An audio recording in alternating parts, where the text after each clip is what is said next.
Hello everyone, welcome back to the series of lesson throughout the parable of our Lord Savior Jesus Christ.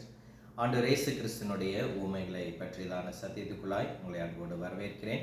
இன்றைக்கும் கூட நாம் 21வது பாடத்தில் மன்னிக்காத ஊழியனை பற்றி த parable of the unforgiven servant குறித்ததான ஊமைகளை நாம் கற்றுக்கொள்ள இருக்கிறோம். இந்த ஊமை பதிவு செய்யப்பட்ட பகுதி மத்தேயு சுவிசேஷ புஸ்தகம் 18வது அதிகாரம் 21லிருந்து 35வது வசனம் வரைக்கும் இந்த ஊமை ஆண்டவர் இயேசு கிறிஸ்துவினால அங்கு பதிவு செய்யப்பட்டிருக்கிறது. பிரியமானவர்களே, ஊமைகளை பற்றிய பாடத்தில் நாம் ஊமைகளை எவ்வாறு அணுகுவது அப்படிங்கிற கருத்தை நாம் பெற்றிருக்கிறோம். ஊமைகளை எவ்வாறு விளக்குவது போன்ற காரியங்களை நாம் விவாதித்திருக்கிறோம்.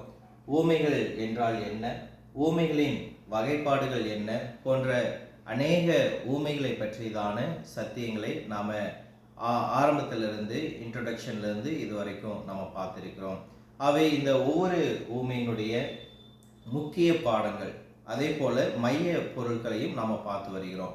ஒரு ஊமை எடுத்துட்டோம்னா த parable has the theme and the main lesson. ஒரு ஊமைக்கு ஒரு மைய பொருள் அப்படிங்கிறதும் இருக்குது.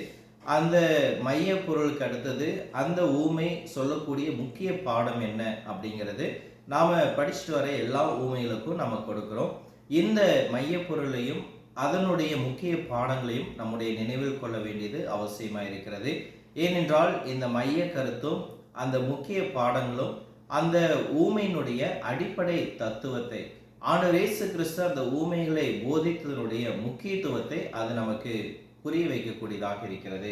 அவை முடிந்தவரை நாம் பார்க்குற ஒவ்வொரு ஊமையிலையும் அதனுடைய மையப்பொருள் மற்றும் முக்கிய கருத்தை நாம் மனப்பாடம் செய்வது ஊமைகளை நாம் கற்றுக்கொள்வதற்கு மிகவும் எளிதாக இருக்கும் என்பதை நான் சொல்ல ஆசைப்படுகிறேன். பிரியமானவர்களே, இன்றைக்கும் கூட நாம் த அன்ஃபர்கிவன் சர்வெண்ட், மன்னிக்கப்படாத இந்த ஊழியனை பற்றிய இந்த ஒரு ஊமையிலும் கூட அங்கு ஒரு கருப்பொருள் இருக்குது. த தீம் என்ன என்று சொல்லி பார்க்கும் பொழுது இட்ஸ் அ ஃபர்கிவ்னஸ், மன்னிப்பு அப்படிங்கிறதான் இந்த ஊமையினுடைய ஒரு கருப்பொருள். The important lesson of this parable it is he who received mercy let him also show mercy toward others. யார் இரக்கத்தை பெறுகிறார்களோ அவர்கள் மற்றவர்கள் மீது இரக்கம் காட்ட வேண்டும். இதுதான் இந்த ஊமையினுடைய ஒரு முக்கிய பாடமாக இருக்கிறது. பிரியமானவர்களே, இந்த ஒரு தத்துவம் மிக உன்னதமான ஒரு தத்துவமாக இருக்கிறது. இந்த ஒரு தத்துவத்தை நாம் எல்லா வல்ல இறைவனிடம் நாம் இதை பார்க்கக்கூடியவர்களாக இருக்கிறோம்.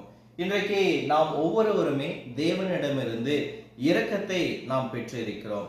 ஆகவே நீங்களும் நானும் எப்படி தேவனிடத்திலிருந்து இரக்கத்தை பெற்றிருக்கிறோமோ அதே போல நாம் மற்றவர்களிடம் அந்த இரக்கத்தை காட்ட வேண்டும் அப்படிங்கிறத ஒரு முக்கிய பாடத்தை தான் இந்த ஊமை நமக்கு போதிக்கூடியதாக இருக்கிறது. ஆகவே நாம் மற்றவர்களை மன்னிக்காவிட்டால் இந்த வாழ்க்கையில் நாம் செய்த காரியங்களுக்காக நம் தேவன் நம்மை மன்னிக்க போவதில்லை அப்படிங்கிறத ஆண்டவர் இந்த ஊமையின் மூலமாக நமக்கு அங்கு விளக்கக்கூடியவராக இருக்கிறார். சரி பிரியமானவர்களே, இந்த ஊமை பேசப்பட்டதனுடைய பேக்ரவுண்ட், பின்னணி என்ன, எந்த ஒரு காரியத்தின் எந்த ஒரு நிகழ்வுகளின் அடிப்படையில் ஆண்டவர் இயேசு கிறிஸ்து இந்த ஊமையை போதிக்க தொடங்கினார் என்று சொல்லி பார்க்கும் பொழுது, இந்த ஊமையை பேசுவதற்கு முன்பதாக இந்த ஊமையினுடைய பின்னணியாக ஆண்டவர் இயேசு கிறிஸ்து தேர்வு செய்த அவருடைய சீசர்கள் பரலோக ராஜ்யத்தில் யார் பெரியவர்களாக இருப்பார்கள் என்று தங்களுக்குள்ளே அவர்கள் சண்டை போட்டுக் கொண்டார்கள். Who is going to be the greatest in the kingdom of God?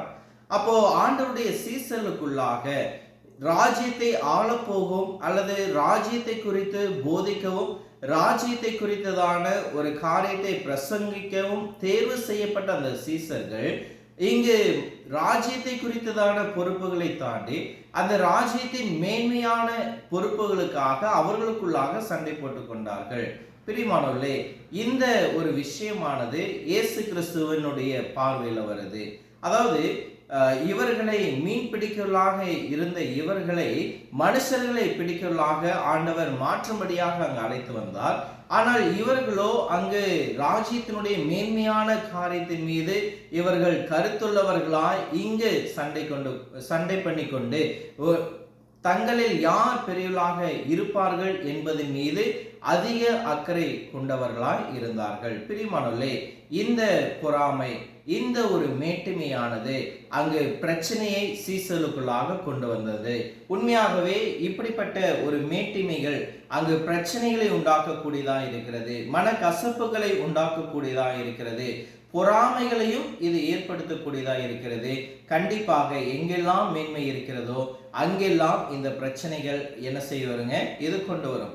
ஆகவேதான் ஆண்டவர் இயேசு கிறிஸ்துவானவர் இந்த சீசலுடைய செயலை பார்த்துதான் அந்த மத்தேயு 18ஆம் அதிகாரத்தில் அவருடைய போதனைகள் ஒவ்வொன்றையும் பாருங்கள். மத்தேயு 18:2-3 வசனங்களை சொல்லும் பொழுது சொல்றாரு, நீங்கள் சிறு பிள்ளைகளை போல மாறாவிட்டால் நீங்கள் ரட்சிக்கப்பட மாட்டீர்கள். So you have to become like the children of children to enter the kingdom of God அப்படின்னு சொல்ற. அப்போ நீங்க குழந்தைகளை போல மாற வேண்டும். அங்கு போட்டிகள், பொறாமைகள், மேன்மைகள் போன்ற இவை எல்லாம் எதுவும் இல்லாத ஒரு குழந்தைகளை போல கபடற்றவர்களாய் நீங்க மாற வேண்டும் என்று ஆண்டவர் போதிக்கிறார். அதே வசனம் மத்தேயு 18:4 சொல்லும் பொழுது, ராஜ்யத்தில் பெரியவனாக இருக்க தங்களை தாழ்த்தி கொள்ள வேண்டும் அப்படின்னு சொல்றாரு. அப்போ நீங்க ராஜ்யத்துல பெரியவனா இருக்க வேண்டும் என்றால் உங்களை நீங்களே தாழ்த்த வேண்டும்.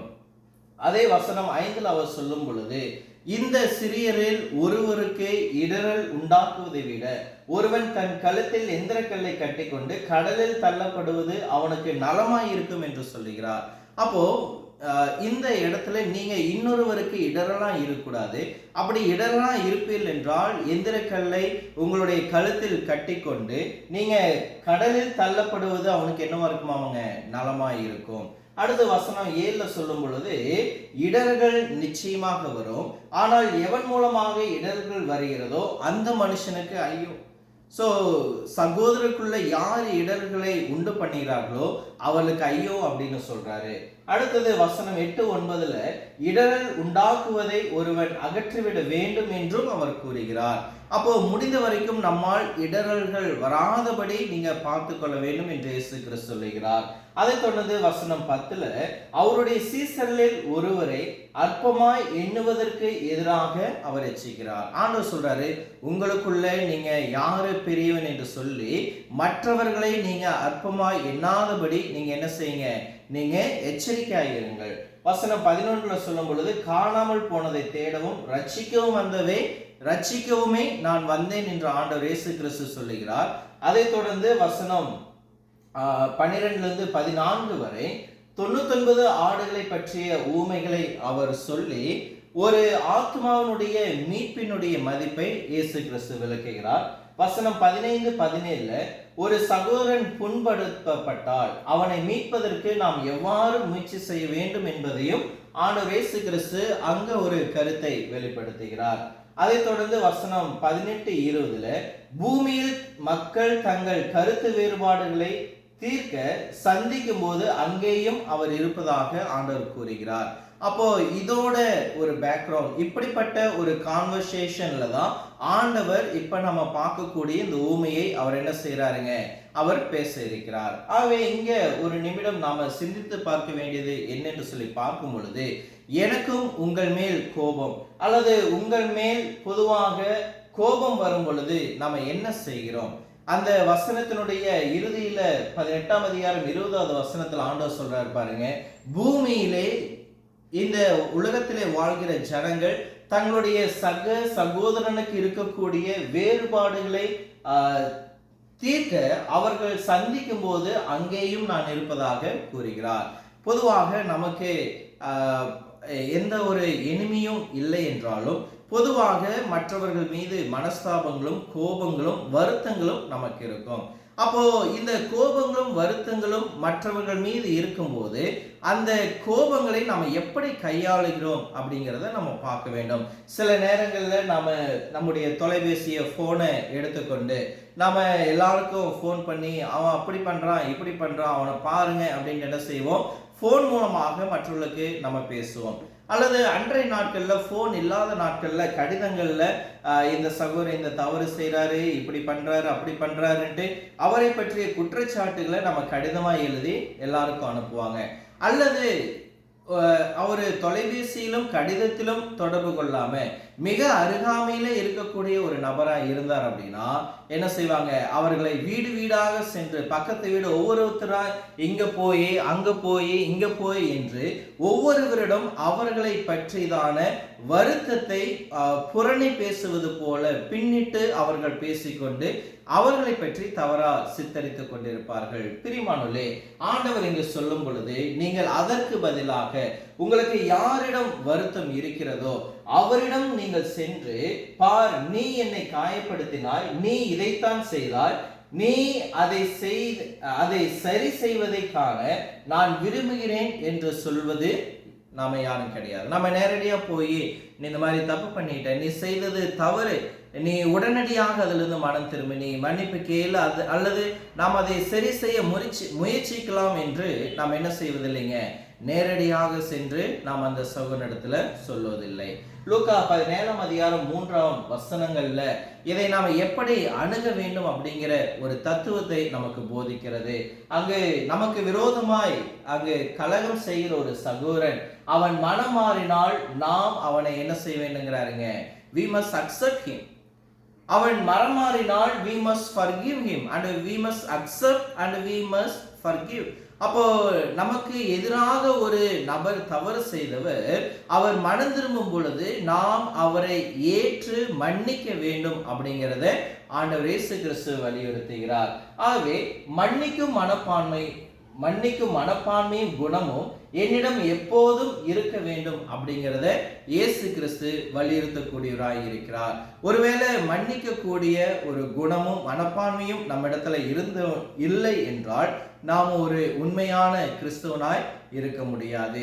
ஏன் என்று சொல்லி பார்க்கும் பொழுது ஆண்டவர் இயேசு கிறிஸ்துவானவர் எப்பொழுதும் மன்னிக்கும் மனப்பான்மையும் குணத்தையும் அவர் கொண்டிருந்தார். ஆகவேதான் தேவனை போல இயேசு கிறிஸ்துவை போல யார் இருக்க விரும்புகிறார்களோ அவர்கள் எல்லாரும் அவர்களுடைய இந்த மன்னிக்கும் குணாதிசயங்களை சுதந்திரித்துக் கொள்ளக்கூடியவர்களாய் இருக்க வேண்டும்.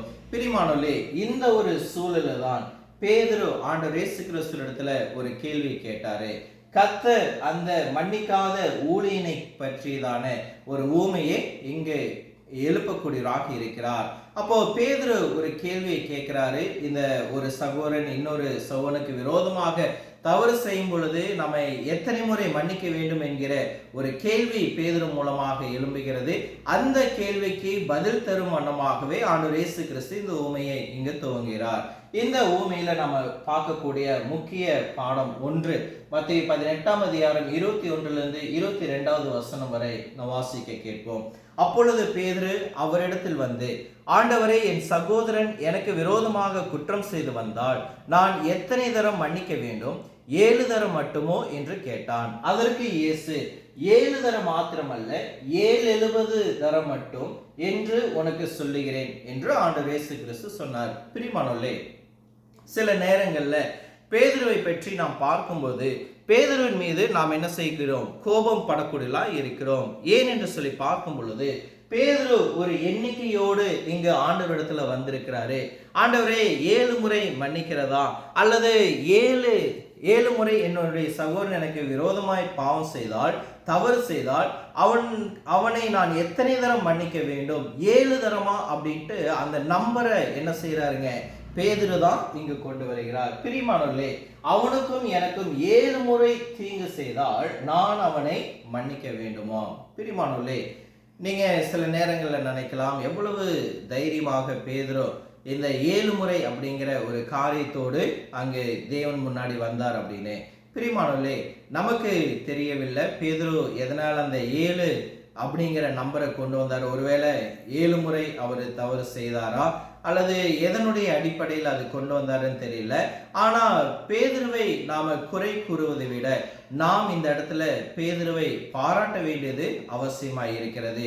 ஏன் என்று சொல்லி பார்க்கும் பொழுது இங்கு பேதுரு தனக்கு விரோதமாக தவறு செய்கிற அந்த மனிதனை மன்னிக்க கூடிய இருதயம் அவருக்கு என்ன இருக்குதுங்க, அவருக்கு இருப்பதை நம்ம பார்க்கிறோம்.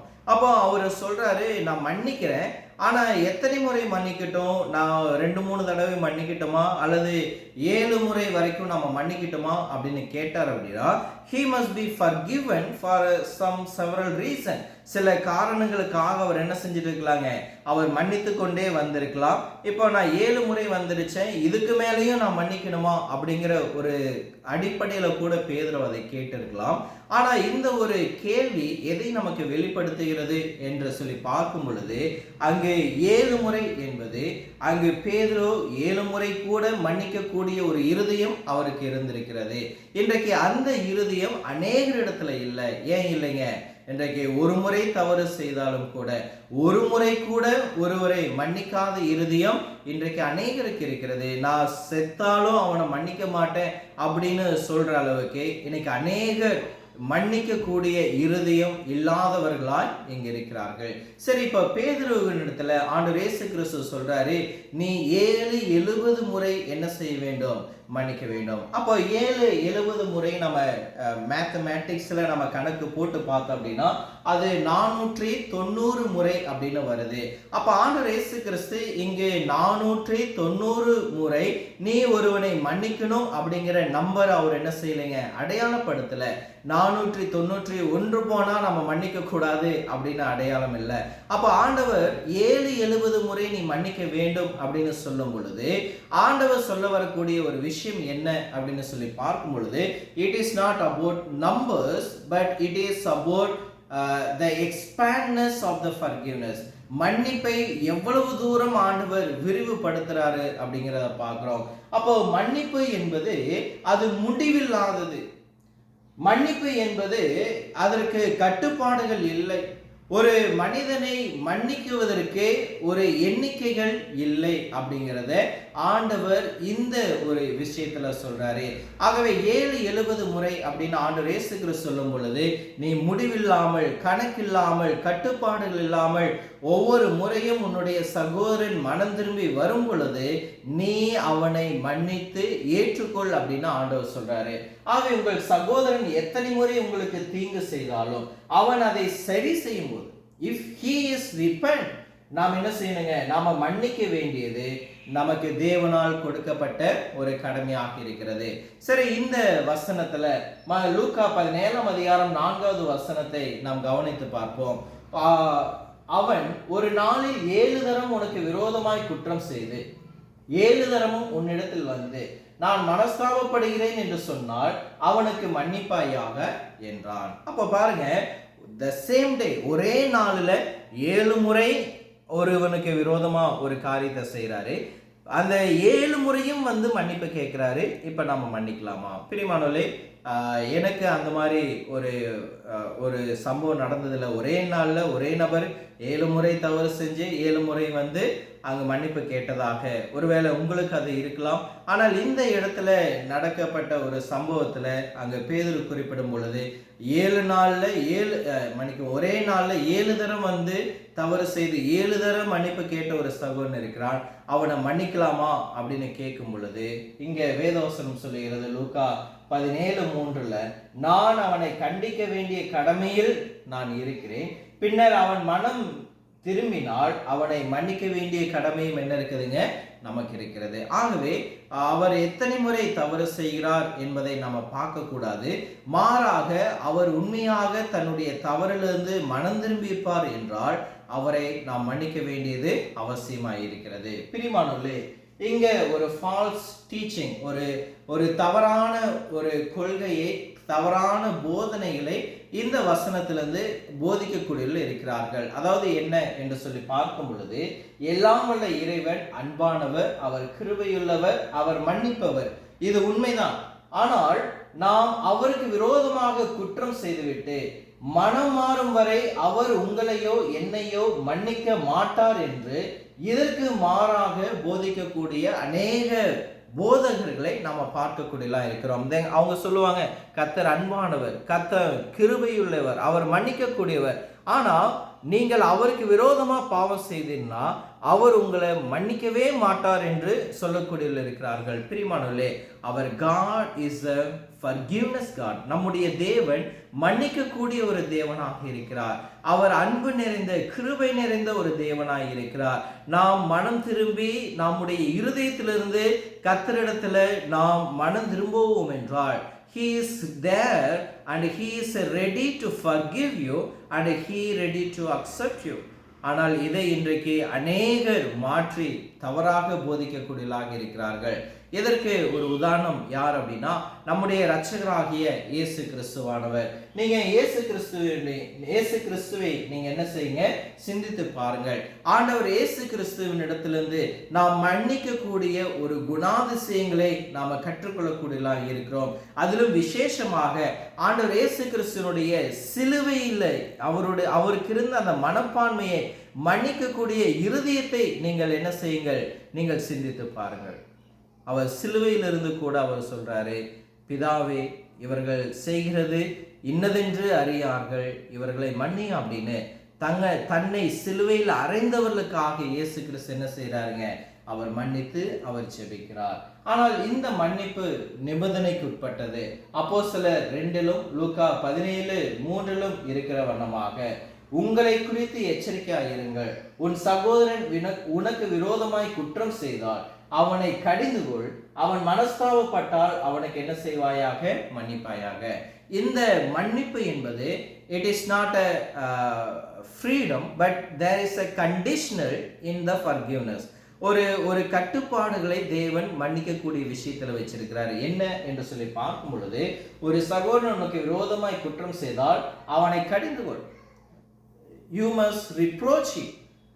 அவனை கடிந்து கொண்ட பின்பு அவன் மனஸ்தாபப்பட்டால் நீ என்ன செய்ய, அவனை மன்னிப்பாயாக. அப்போ ஒரு சகோதரன் தவறு செய்து அவரை கடிந்து கொள், அந்த சகோதரன் கடிந்து கொள்ளுதலை ஏற்றுக்கொண்டு அவன் உண்மையாகவே அவன் மனம் திரும்பினாள் என்றால், அவன் தான் செய்த தவறுக்காக மனஸ்தாபப்பட்டான் என்றால் அவனை நீ மன்னிப்பாயாக என்று என்ன செய்துங்க வேதம் சொல்லுகிறது. பிரியமானவர்களே, நான் மிகவும் அன்பானவன், அவர்கள் மனம் மாறாவிட்டால் என்னால் மன்னிக்க முடியும் என்று நாம என்ன செய்யலாங்க, நாம சொல்லலாம். நான் அன்பானவன், கண்டிப்பா நான் எப்பவுமே மன்னிக்கிறதுக்கு ரெடியா இருக்கிறேன்.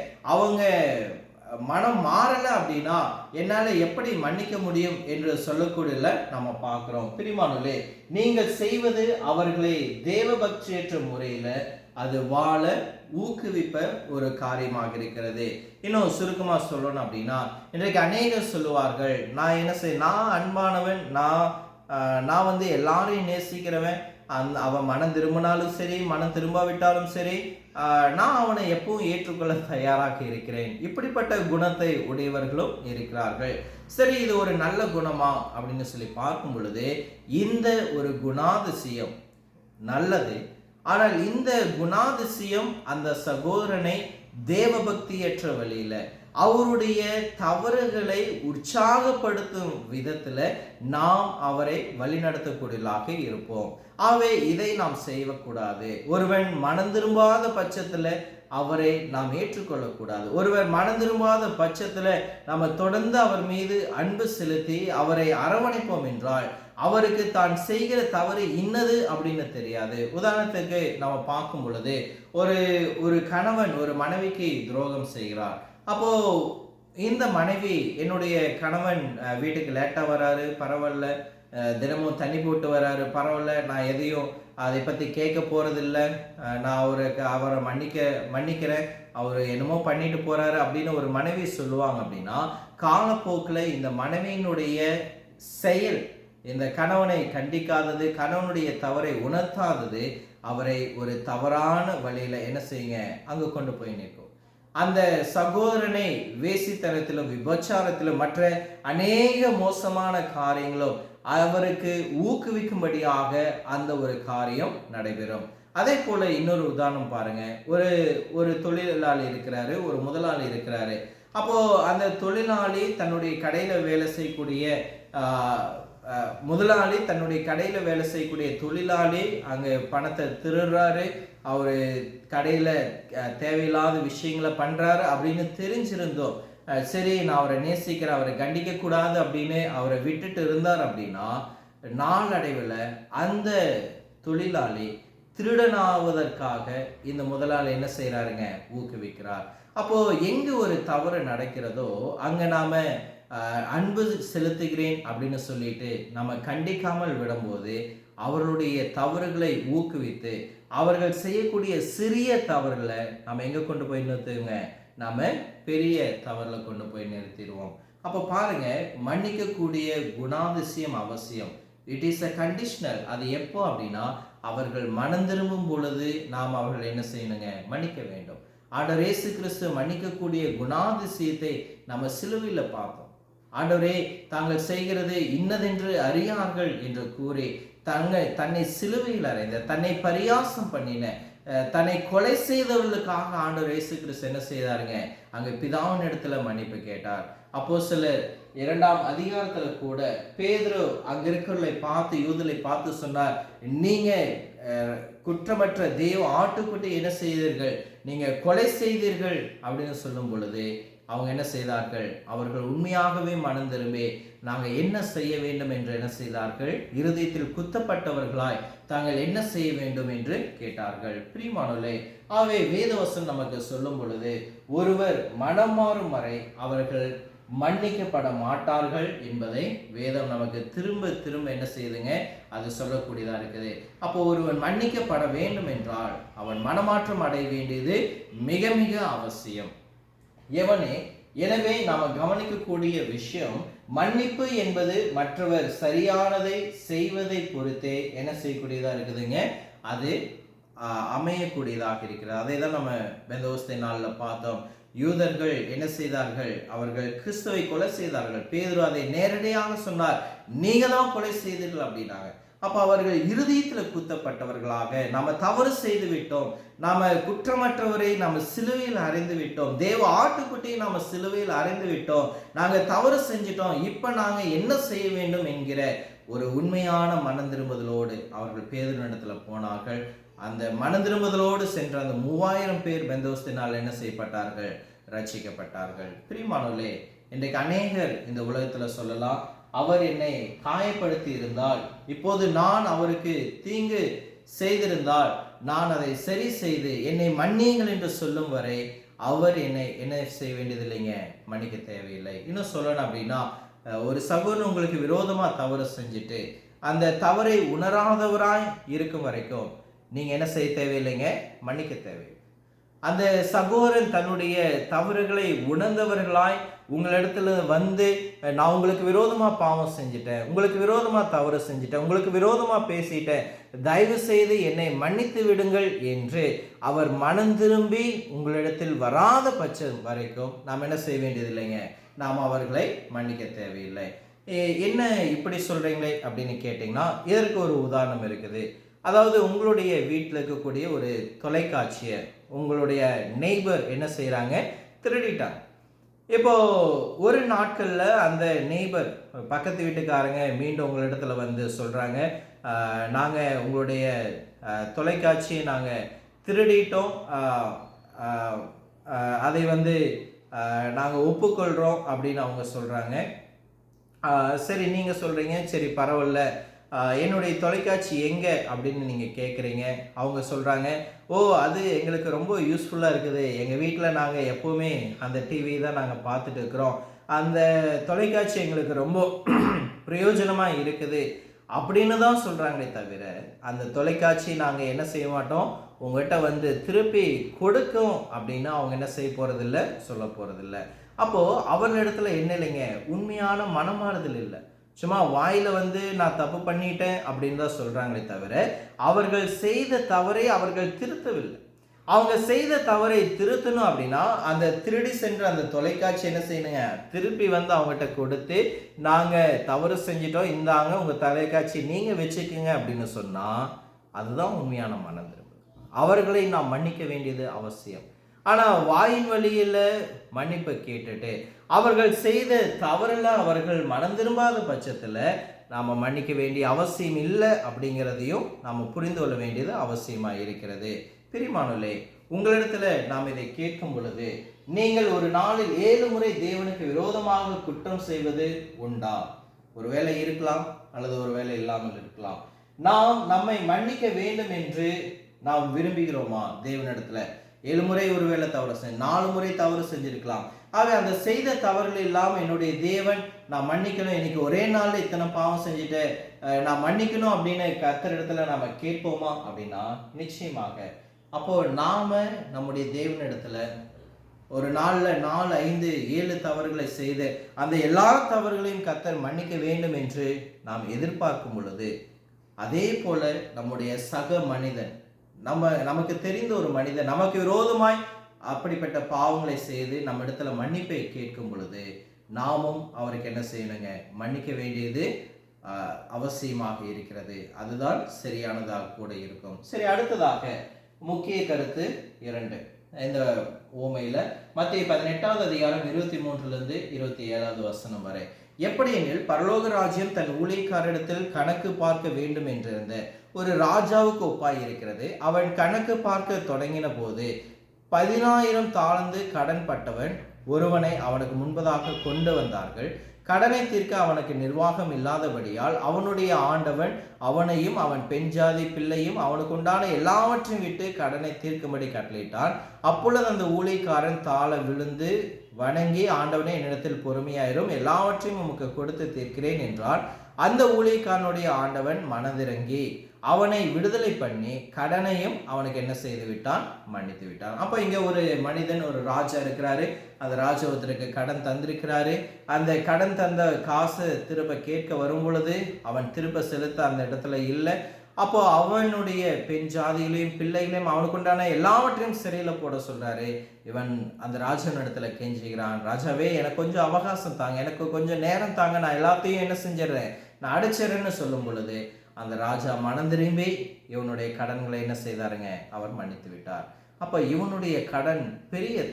இவன் வாங்கியிருந்த கடன் எவ்வளோ? அவங்க 10,000 தாலந்துகள் கடன் பட்டிருந்தான். அப்ப ராஜாக்கு தெரியும், இவனால ஜென்மத்துக்கும் உயிருள்ள நாள் வரைக்கும் இதை தர முடியாது. அந்த ராஜா அவர் என்ன செய்தாருங்க? மன்னித்தார். பிரியமானவர்களே, இந்த ஊமையில நம்ம கவனிக்க வேண்டிய ஒரு விஷயம், இந்த பூமியில சொல்லப்படக்கூடிய ஒரு பரலோக ராஜ்யம் தன் ஊழியக்காரனிடம் கணக்கு பார்க்கும் ஒரு ராஜாவுக்கு எப்படி இருக்குதுங்க? அது ஒப்பாய் இருக்கிறது. இந்த இடத்துல தான் கொடுக்க முடியாத அளவுக்கு கடன்பட்ட ஒருவரை ஆண்டவர் இயேசு கிறிஸ்து அடையாளப்படுத்துகிறார். பிரியமானவர்களே, அப்ப இந்த இடத்துல சொல்லப்படக்கூடிய ராஜா யாருங்க? நம்முடைய தேவன். கடன்பட்டவர் யாருங்க? நீங்களும் நானுமாய் இருக்கிறோம். கண்டிப்பாக நீங்களும் நானும் ஒவ்வொருவரும் நம்முடைய ஆவிக்குரிய வாழ்க்கையில நாம் தேவனுக்கு கடன் பட்டுள்ளாய் இருக்கிறோம். நாம் தேவனுக்கு பட்டிருக்கிற இந்த ஆவிக்குரிய கடன் நம்முடைய வாழ்நாள்ல நாம் செலுத்த முடியாத ஒரு கடனாய் இருக்கிறது. நாம் பாவம் செய்திருக்கிறோம். அந்த பாவத்திற்காக நாம் பரிகாரம் செய்ய, நம்முடைய பாவத்தை தேவன் மன்னிக்க, நாம் திரும்ப செலுத்த நம்மிடத்துல போதுமான வசதிகள், போதுமான விஷயம் எதுவுமே இல்லை. ஆகவே அந்த கடனை மன்னிக்கும்படியாக அந்த கடன் சுமையை ஆண்டவர் இயேசு கிறிஸ்து என்ன செய்தாருங்க? அவர் பெற்றுக்கொண்டு நம்மை என்ன செய்திருக்கிறார்? அவர் விடுதலை ஆக்கியிருக்கிறார். இப்ப இந்த ஊமையில நீங்க கவனிக்க வேண்டிய ஒரு விஷயம், இந்த ராஜா ஊழியக்காரனை அழைக்கும் போது ஒருவன் அவனுக்கு 10,000 தாலந்துகள் கடன் பட்டிருப்பதை என்ன செய்யறாருங்க? காண்கிறார். அப்போ இந்த கடன் என்ன செய்யணுங்க? முழுமையாக சென்றடைய வேண்டும்.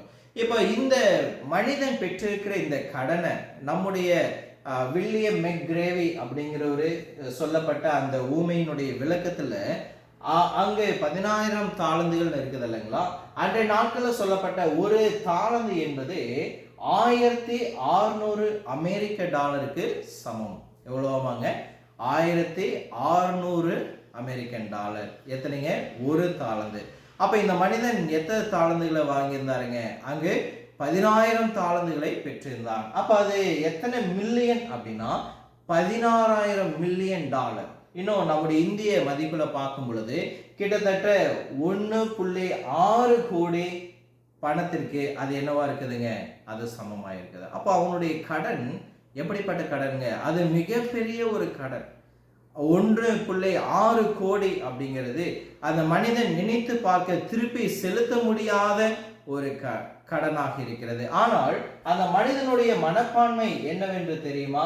என்னிடத்தில் ராஜாவே பொறுமையா இருங்க, நான் உங்களுக்கு அதை திருப்பி செலுத்தி விடுவேன்.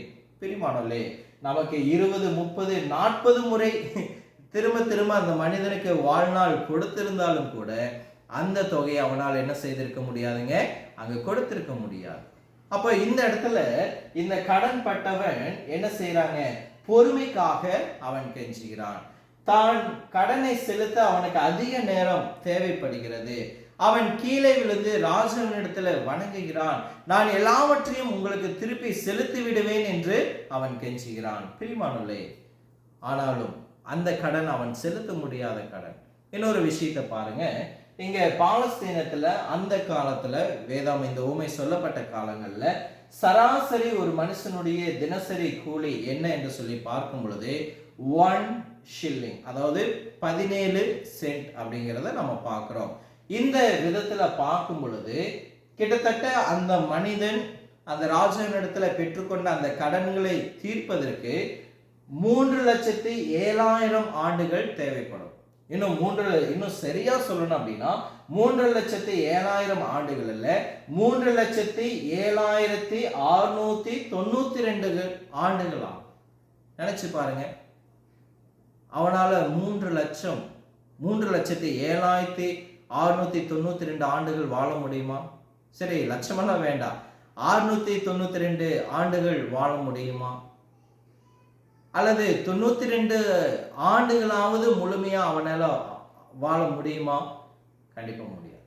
அப்ப பாருங்க, இது எதை காட்டுது அப்படின்னா, அவன் அந்த கடனை செலுத்துவதாக அவன் கெஞ்சி நேரங்களை கேட்டாலும் அந்த பாவத்தின் அல்லது அந்த கடனின் பிரம்மாண்டத்தை அவன் உணரவில்லை அப்படிங்கிறத இது காட்டக்கூடியதாக இருக்கிறது. He did not realize how big. அப்போ அது எவ்வளவு பெரியது அப்படிங்கிறத அவன் என்ன செய்யாம இருந்தாங்க, அவன் உணராதவனா இருந்தான். அப்போ அவனுடைய கடன் பெரியது, அவனுடைய பாரம் பெரியது. இன்னைக்கு அநேகர் கூட இந்த மனிதனை போலதான் தங்களுடைய பாவத்தினுடைய பாரத்தை உணராதவர்களாக இருக்கிறார்கள். தங்களுடைய பாவத்தின் பார சுமையை உணராதவர்களாக இருக்கிறார். அது எவ்வளவு பெரியது அப்படின்னு அநேகருக்கு இன்னைக்கு தெரியறது இல்லை. இந்த மனிதனுக்கும் அவனுக்கு தெரியல. இன்னொரு உதாரணத்தை சொல்றேன். இந்த மனிதனுடைய கடன் சுமை எவ்வளவு பெரியது. ஒருவேளை அந்த ஊழியர் அவன் ஆண்டுக்கு $5,000 சம்பாதிக்கிறான்னு வைங்க, குறைஞ்சது $5,000 அவன் செலுத்தி அந்த $5,000 வேற எந்த செலவுமே செய்யாம முழுவதையும் தன்னுடைய கடனுக்காக செலுத்தினால் கூட அவனுக்கு எத்தனை ஆண்டுகள் தேவைப்படும் தெரியுங்களா? 3,200 ஆண்டுகள் தேவைப்படும். பிரியமானவர்களே, can he going to make it? இதை அவனால செய்ய முடியுங்களா?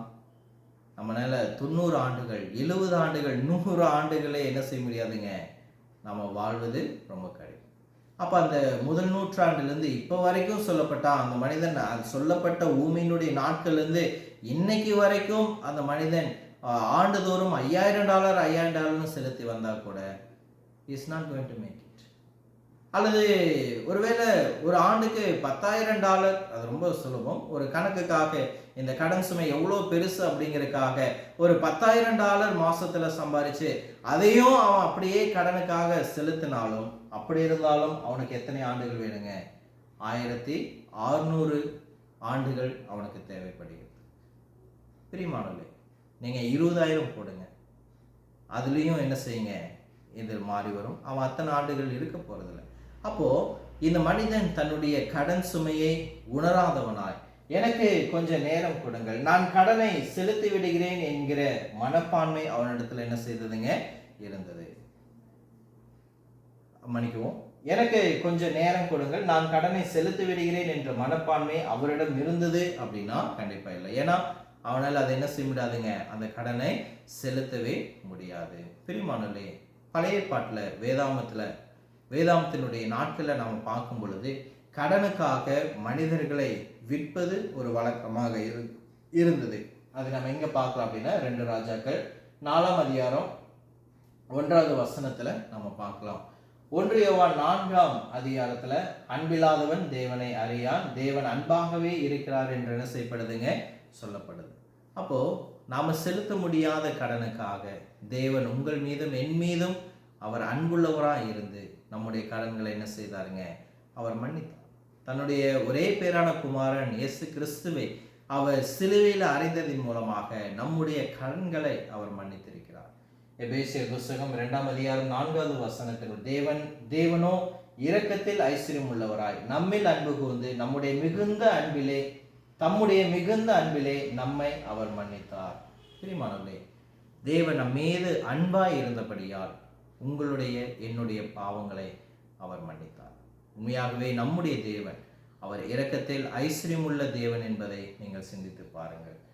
இங்கே கவனிக்க வேண்டிய ஒரு விஷயம், ராஜா அந்த தாழ்ந்துகளை மன்னிக்க வேண்டிய கட்டாயம் இல்லை. அது ஒரு இரக்கத்தின் செயல், அது ஒரு கிருபையின் செயல். அந்த மனிதனுடைய மனைவி, பிள்ளைகள், அவனுக்கு உண்டான எல்லாவற்றையும் நீங்க ஜெயில போடுங்கன்னு போயிருக்கலாம். ஆனாலும் அந்த ராஜா மன்னித்தார்.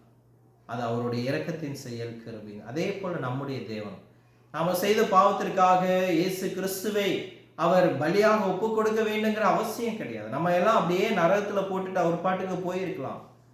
ஆனா பிரியமானவர்களே, உங்களையும் என்னையும் நம்முடைய பரமபிதா நேசித்தபடியால் அவர் தம்முடைய ஒரே பேரான குமாரனை நமக்காக என்ன செய்தாருங்க? சிலுவையில் ஒப்பு கொடுத்தார். இது அவருடைய இரக்கத்தின் செயல், இது அவருடைய கிருபையின் செயல். நீங்களும் நானும் கர்த்தருடைய இரக்கத்தை நாம் எப்பொழுதும் என்ன செய்யக்கூடாதுங்க? மறந்து விடக்கூடாது. மீண்டும் நான் முன்னாடி சொன்னதுதான், இங்கே ராஜா என்பவர் யாருங்க? இந்த ஊமையில ராஜா அப்படிங்கிறது கடவுளை குறிக்கப்படுகிறது. இந்த ஊமையில கடன் பட்டவர் யாரை பிரதிபலிக்கிறாருங்க? நம்மை பிரதிபலிக்கிறார். பிரியமானவர்களே, நம்மிடத்தில் நம்மால் செலுத்த முடியாத, ஒருபோதும் செலுத்த இயலாத பாவக்கடன் இருந்தது அப்படிங்கிறது நீங்க மறந்துடாதீங்க.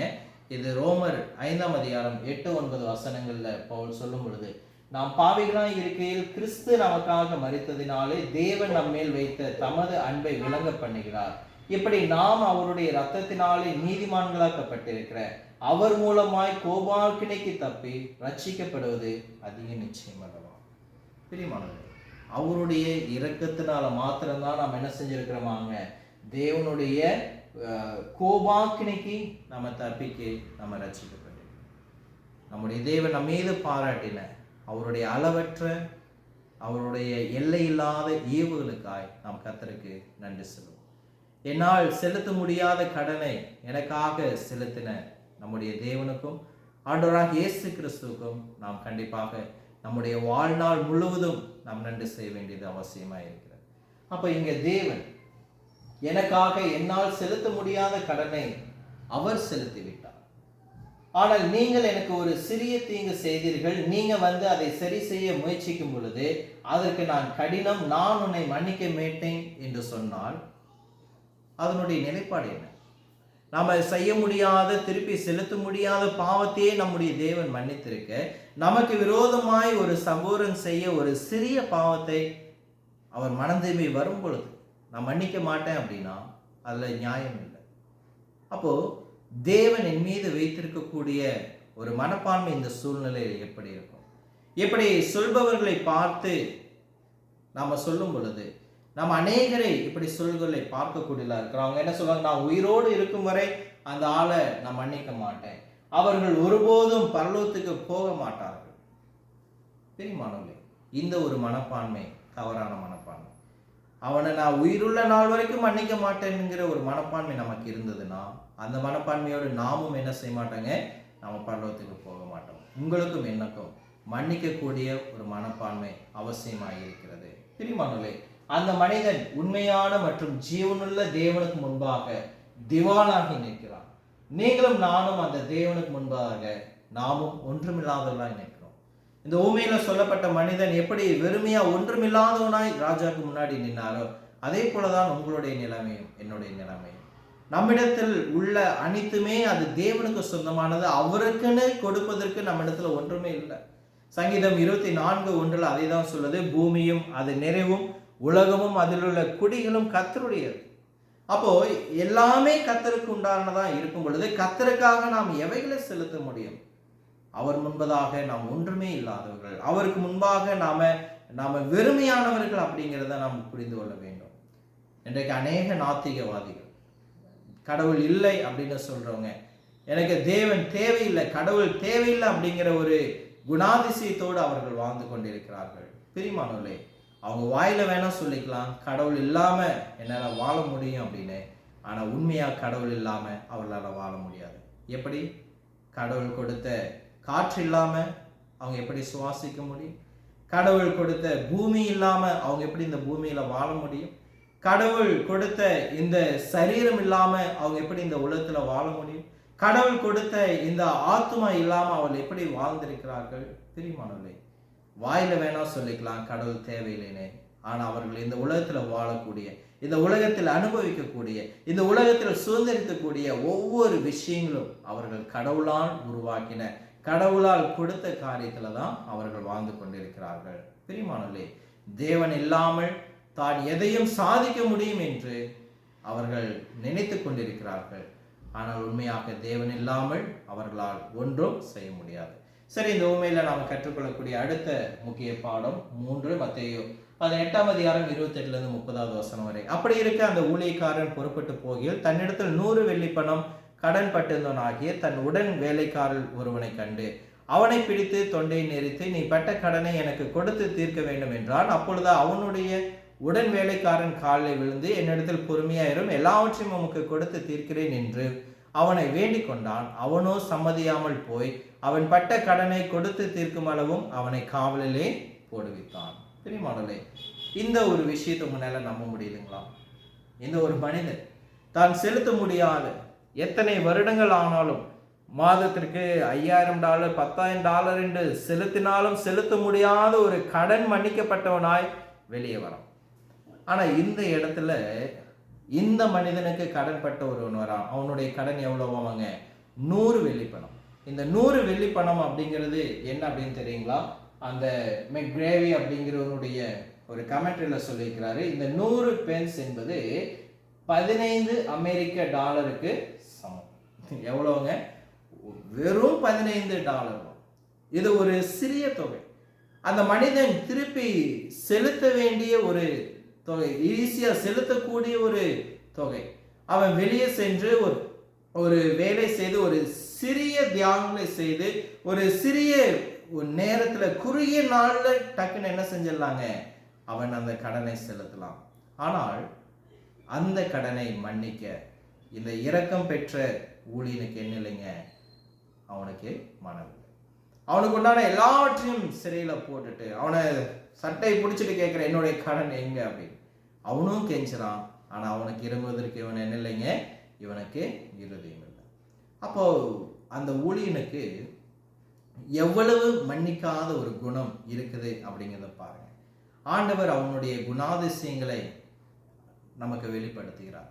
அப்போ இந்த ஒரு விஷயம் இயேசு கிறிஸ்து நமக்கு தரக்கூடிய பாடம் என்ன என்று சொல்லி பார்க்கும் பொழுது, கடவுள் நம்முடைய அத்தனை பாவங்களையும் மன்னித்த பிறகு கடவுளின் பெயரால் நாம் நம் சக மனிதர்களிடம் கொஞ்சம் இரக்கத்தையும் மன்னிப்பையும் காட்டக்கூடாதா அப்படிங்கிறதான் கேட்கலாம்.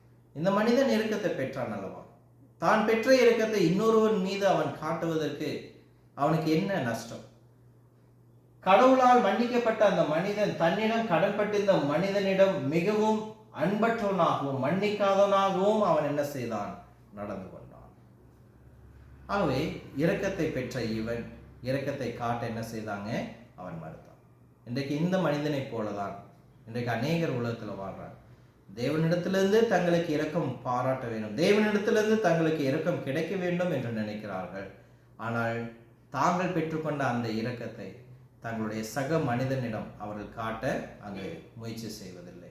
சரி, இந்த உண்மையில நாம் கற்றுக்கொள்ளக்கூடிய அடுத்த பாடம் மத்தேயு 18ஆவது அதிகாரம் 31லிருந்து 34வது வசனம் வரை நடந்ததை, இந்த விஷயம் நடந்ததை அவன் உடன் வேலைக்காரர் கண்டு மிகவும் துக்கப்பட்ட ஆண்டவரிடத்தில் வந்து, அந்த ராஜாவினிடத்தில் வந்து நடந்ததையெல்லாம் சொல்றார். அப்பொழுது அவனுடைய ராஜா அவனை அழைப்பித்து, பொல்லாத ஊழியக்காரனை, நீ என்னை வேண்டிக் கொண்டபடியினால் அந்த கடன் முழுவதையும் உனக்கு மன்னித்து விட்டேன். நான் உனக்கு இறங்கினது போல நீயும் உன் வேலைக்காரனுக்கு இறங்க வேண்டுமோ என்று சொல்லி அவனுடைய ஆண்டவர் கோபம் அடைந்து அவன் பட்ட கடனையெல்லாம் தனக்கு கொடுத்து தீர்க்கும் அளவும் உபாதிகளிடத்தில் அவன் என்ன செய்தான்? ஒப்புவித்தான். அப்ப இந்த காரியங்கள் எல்லாம் ராஜாவுக்கு அறிவிக்கப்படுது. ராஜா கோபம் அடைகிறாரு. நான் உனக்கு மன்னிச்சேன், உன்னால அவனுக்கு உன்னுடைய வேலையாளுக்கு நீ மன்னிக்க முடியாதா என்று சொல்லி அவனை ஒரு உபத்திரவத்துல எல்லாவற்றிலும் மீண்டுமாக சிறையில் தள்ளிட்டார். இங்க ஒரு விஷயத்தை நம்ம கவனிக்க வேண்டும். அவனுடைய சக ஊழியக்காரர்கள் அவன் செய்த ஒவ்வொன்றையும் என்ன செஞ்சிருந்தாங்க, இந்த இரக்கத்தை பெற்ற ஊழியக்காரனிடத்துல இருந்த அவனுடைய மற்ற நண்பர்கள் இவன் செய்கிற காரியத்தை எல்லாம் கவனித்துக் கொண்டு அதை ராஜாவினிடத்துல போய் சொன்னார்கள். பிரியமானவர்களே, நீங்களும் நானும் ஒரு விஷயத்தை மறந்துவிடக்கூடாது. நம்முடைய சக மனிதனிடம் அசிங்கமாகவும் அன்பற்ற முறையிலும் நடந்து கொள்ளும் பொழுது மற்றவர்கள் அதை என்ன செய்திருப்பார்கள், பார்த்து கொண்டிருப்பார்கள். அப்ப இந்த இரக்கம் பெற்ற ஊழியக்காரன் தன்னிடத்தில் இருந்த ஊழியக்காரனிடத்தில் நடந்த அந்த நடத்தையை அந்த மற்ற சவுல் பார்த்து கொண்டிருந்தார்கள். அப்ப நம்முடைய நடத்தையும் இன்றைக்கு மற்றவர்கள் பார்த்து கொண்டிருப்பார்கள். அப்போ யாராவது என்னிடம் வந்து, சூர்யா, நான் உனக்கு தவறு செய்து விட்டேன், நீ சொல்வது சரிதான், என்னை மன்னித்து விடு என்று கேட்கும் பொழுது நான் என்ன செய்யணுங்க, இனி உனக்கு எனக்கு பேச்சு கிடையாது, நீ ஒரு உதவாக்கரை, நீ போ, உன்னை நான் மன்னிக்கவே மாட்டேன் அப்படின்னு நான் என்ன செய்யக்கூடாதுங்க, நான் சொல்லக்கூடாது. ஒருவேளை நான் அப்படி சொல்லுவேன் அப்படின்னா என்னை சுற்றி இருப்பவர்கள் அதை பார்த்து என்ன நினைப்பார்கள்? அவர்கள் என்னுடைய குணாதிசயத்தை பார்த்து, என்னுடைய இருதயத்தை பார்த்து அவர்கள் என்ன நினைப்பார்கள்? பிரியமானவர்களே, நீங்கள் என்னை சுற்றி நீண்ட நேரம் இருந்தால் உங்கள் இருதயத்தை என்னால் நன்றாக பார்க்க முடியும். ஒரு மனிதனை நாம அறிந்து கொள்ளணும் அப்படின்னா அவர் கூட கொஞ்சம் நேரம் அதிகமாக ஸ்பெண்ட் பண்ணால் போதும், அவரை பற்றி நம்ம தெரிஞ்சுக்கலாம். எதை தெரிஞ்சுக்கலாம்?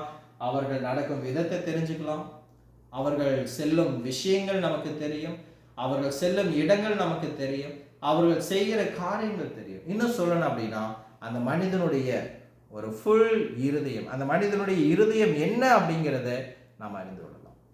அப்போ நம்முடைய செயல்கள், நம்ம சுற்றி இருக்கிறவர்கள் நம்ம யார் அப்படிங்கிறத அறியப்படும். அப்போ நான் உன்னை ஒருபோதும் மன்னிக்க மாட்டேன் என்ற மனப்பான்மை எனக்கு இருக்குமானால் நீங்கள் என் இருதயத்தை என்ன செய்கிறீர்கள், பார்க்கிறீர்கள். அப்போ என்னுடைய இருதயத்தை பார்க்கும் பொழுது நீங்க என்ன நினைப்பீங்க? ஓ, எவ்வளவு அசிங்கமான இருதயம், இவன் மன்னிக்க கூட இவருக்கு இருதயம் இல்லையே. அப்போ என்னுடைய அசிங்கத்தை, என்னுடைய இருதயத்தினுடைய ஒரு அசிங்கத்தை மற்றவர்கள் பார்க்க அது நேரிடும்.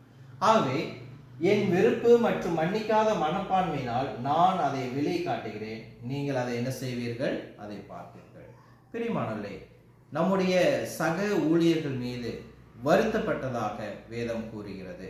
அவர்கள் போய் ராஜாவினிடத்தில் என்ன செய்தார்கள், நடந்த எல்லாவற்றையும் அவர்கள் என்ன செய்தார்கள், அவர்கள் வருத்தப்பட்டு ராஜாவினிடத்தில் அறிவித்தார்கள். உண்மையாகவே இந்த மக்கள் முதல் ஊழியக்காரன் நடந்து கொண்ட விதத்தை கண்டு வருத்தப்பட்டார்கள். அவர்கள் ராஜாவினிடத்துல சென்று அவைகள் எல்லாவற்றையும் சொன்னார்கள்.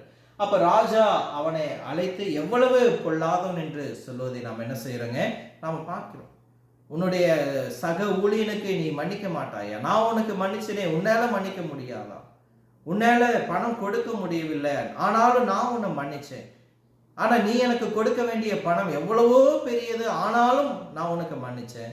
அவன் உனக்கு கொடுக்க வேண்டிய பணம் சிறியது, அதை உன்னால் மன்னிக்க உனக்கு இருதயம் இல்லையா அப்படின்னு இந்த ராஜா கேட்டார். பிரியமானவர்களே, யாக்கோபு 2ஆம் அதிகாரம் 13வது வசனத்துல, ஏனென்றால் இரக்கம் செய்யாதவனுக்கு இரக்கம் இல்லாத நியாய தீர்ப்பு கிடைக்கும், நியாய தீர்ப்புக்கு முன்பாக இரக்கம் மேன்மை பாராட்ட வேண்டும். எவ்வளவு அழகா ஆண்டவர் சொல்லி இருக்கிறார்.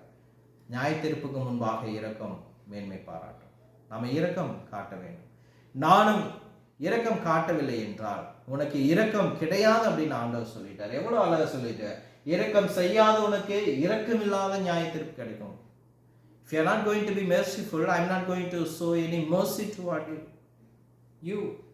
நியாய தீர்ப்பு நாளில் உனக்கு இரக்கம் கிடைக்காது அப்படின்னு ஆண்டவர் வெளிப்படையா சொல்லுகிறார். ஆகவே தேவன் நமக்கு கற்றுக் கொடுத்த அல்லது கிறிஸ்து நமக்கு கற்றுக் கொடுத்த அந்த முன்மாதிரி ஜெபத்தை நாம் எப்பொழுதும் என்ன செய்யணுங்க, நம்முடைய இருதயத்தில் வைத்திருக்க வேண்டும். லூக்கா 11:4 சொல்லும் பொழுது, எங்களுடைய பாவங்களை எங்களுக்கு மன்னியும், நாங்கள் எங்களிடத்தில் கடன்பட்ட மற்றவர்களை நாங்கள் என்ன செய்கிறோம், மன்னிக்கிறோம். மத்தேயு 6ஆம் அதிகாரம் 12 சொல்லும் பொழுது, எங்கள் கடன்களுக்கு நாங்கள் மன்னிக்கிறது போல எங்கள் கடன்களை நீங்க என்ன செய்யுங்க, மன்னிங்க. அப்ப நாம மற்றவர்களை மன்னிக்கும் பொழுது நம்ம ஆண்டவரிடத்துல நம்ம கேட்கலாம், என்னை நீங்க என்ன செய்யுங்க, நீங்க மன்னிங்க. இன்னைக்கு உங்களால என்னால் அந்த ஜெபத்தை நம்ம செய்ய முடியுமா?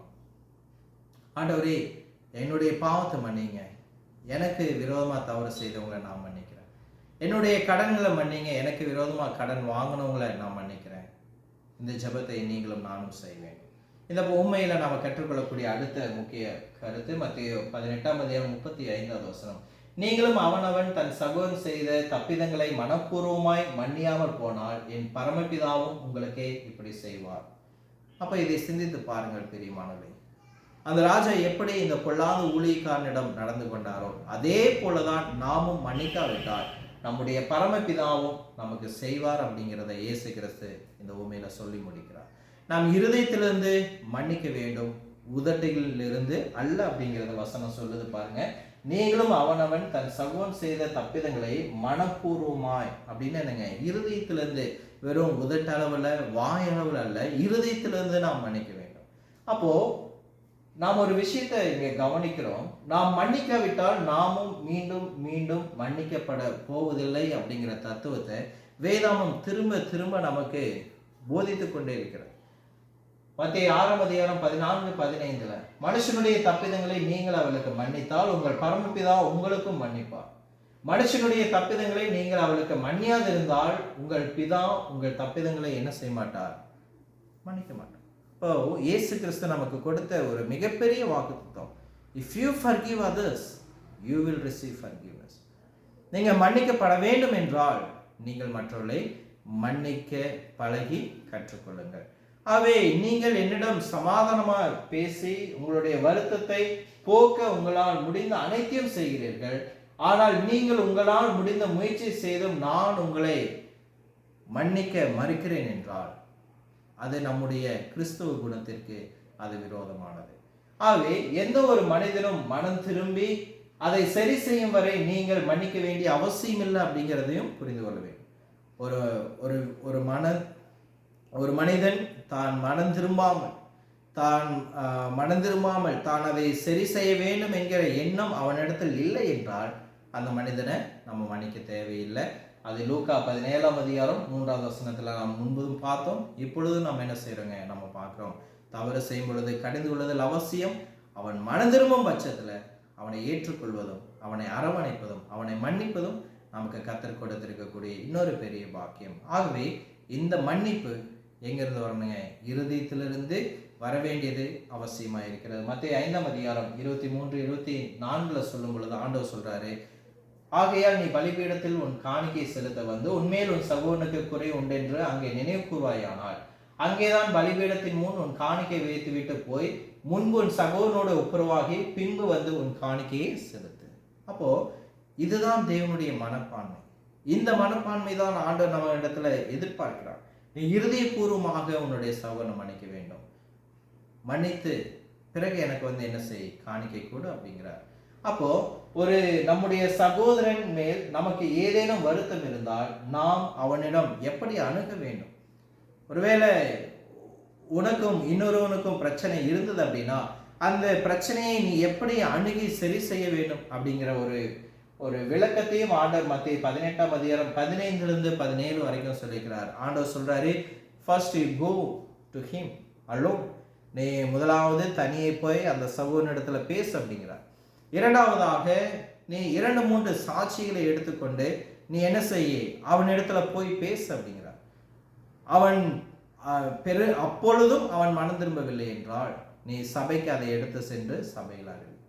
அப்போ ஆண்டவர் he gave the instruction to deal with the brother's problem. அப்போ இந்த ஒரு காரியத்தை நம்முடைய வாழ்க்கையில நாம் என்ன செய்யணுங்க, நம்ம பின்பற்ற வேண்டும். நாம் தனியே முதலாவது போய் பேச வேண்டும். அடுத்து நம்மோட 2-3 பேரை அழைத்து சென்று பேச வேண்டும்.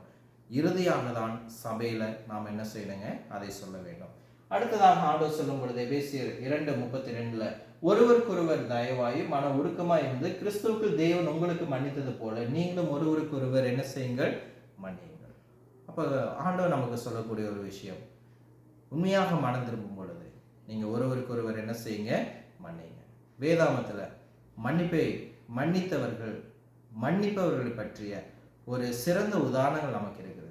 அதுல மிகச்சிறந்தவர் யார் அப்படின்னா நம்முடைய கர்த்தராகிய இயேசு கிறிஸ்து. லூக்கா 23:34 சொல்லும் பொழுது நம்முடைய ஆண்டவரை நீங்க நினைத்து பாருங்கள். ஆண்டவருடைய ஜெபம் சிலுவையிலிருந்து ஜெபித்தார். பிதாவே, இவர்களை மன்னி, தாங்கள் செய்கிறது இன்னதென்று அறியார்கள். How loving and forgiveness God he is. இரண்டாவதாக அப்போஸ்தலர் 7:60 வசனத்துல ஸ்தேவானுடைய மனப்பான்மை நம்ம பார்க்கிறோம். ஸ்தேவான் தன் மீது கல்லெறிந்தவர்களுக்காக அவர் முழங்கார் படியிட்டு உரத்த சத்தமாய், ஆண்டவரே, இவர்கள் மீது இந்த பாவத்தை என்ன செய்யும், சுமத்தாதிரும் அப்படின்னு சொல்லி தன் மீது கல்லெறிந்து தன்னை கொன்று போட்ட ஜனங்களை, இந்த பாவத்தை அவங்க மேல போற்றாதீங்க. பெரியமானவர்களே, அப்படிப்பட்ட ஒரு மன்னிப்பின் குணம் நமக்கு தேவை. ஆண்டவர் இயேசு கிறிஸ்துவை போல, ஸ்தேவானை போல ஒரு மன்னிக்கும் இருதயம் நமக்குள்ளாக வர நாம் கற்றுக்கொள்ள வேண்டும். சரி பிரியமானவர்களே, இந்த பாடம் உங்களுக்கு பிரயோஜனமாக இருந்திருக்கும் என்று நான் விசுவாசிக்கிறேன். இந்த ஊமையிலிருந்து நாம் கற்றுக்கொள்ளக்கூடிய சில முக்கிய பாடங்களை கூறி இந்த காட்சியை நான் இந்த பாடத்தை நிறைவு செய்கிறேன். மீண்டுமாக அடுத்த ஒரு பாடத்தில் உங்களை அடையும் சந்திக்கிறேன். கர்த்தர் நம்மோடு ஆசீர்வதிப்பாராக. இறுதியாக இந்த ஊமையிலிருந்து நாம் கற்றுக்கொள்ளக்கூடிய சில முக்கிய பாடங்கள். நாம் மன்னிக்கப்படாவிட்டால் நாமும் மன்னிக்கப்பட மாட்டோம். இரண்டாவது, நாம் இறுதிபூர்வமாக ஒருவரை மன்னிக்க வேண்டும். வெறும் முதட்டளவில் நான் உன்னை மன்னித்து விட்டேன் என்று சொல்வது போதாது. மன்னிப்பு என்பது இருதயத்தின் ஆழத்திலிருந்து வர வேண்டும். மூன்றாவதாக, நாம் மன்னிக்க மறுக்கும்போது மற்றவர்கள் நம்முடைய அந்த மோசமான இருதயத்தை அவர்கள் பார்க்கிறார்கள். நான்காவதாக, நாம் மன்னிக்காத போது அந்த நபர் நம்முடைய வாழ்க்கையும் எண்ணங்களையும் கட்டுப்படுத்த நாம் என்ன செய்கிறோங்க, அனுமதிக்கிறோம். ஏனென்றால் நான் அவர் மீது கோபப்பட்டு உள்ளுக்குள் எரிச்சல் அடைந்து திரியும் போது அந்த தவறான மனப்பான்மையாகும். நீங்களும் நானும் அத்தகைய மனப்பான்மை என்ன செய்திருக்கக்கூடாது, கொண்டிருக்கக்கூடாது. ஐந்தாவதாக, நான் மன்னிக்க விரும்ப வேண்டும், ஏனெனில் அது என்னை இறைத்தன்மை, அதாவது அது ஒரு ஆவிக்குரிய செயல்பாடு கொண்டவனாய் என்னை மாற்றக்கூடியதாக இருக்கிறது. ஆறாவதாக, நான் மன்னிக்க விரும்ப வேண்டும், ஏனெனில் மற்றவர்களின் மன்னிப்பு எனக்கு எப்போதும் தேவைப்படுகிறது. ஏழாவதாக, மன்னிப்பு எனக்குள் ஏற்படுத்தும் மாற்றத்திற்கு நான் மன்னிக்க விரும்ப வேண்டும். எட்டாவதாக, நான் மற்றவர்களை மன்னிக்காத வரை நம்முடைய ஆராதனையை தேவன் என்ன செய்ய மாட்டார், ஏற்றுக்கொள்ள மாட்டார். ஒன்பதாவதாக, நான் மன்னிக்கும் நபரின் ஆன்மீக நலனுக்காக நான் அவருடைய தப்பிதங்களை மன்னிக்க விரும்ப வேண்டும். 2 கொரிந்தியர் 2:7 படி, ஒருவன் தவறி விழும்போது நாம் அவர் மீது என்ன செய்யக்கூடாதுங்க, வன்மம் பாராட்டக்கூடாது. கர்த்தர் தாமே நம்ம ஒவ்வொருவரையும் ஆசீர்வதிப்பாராக. நன்றி.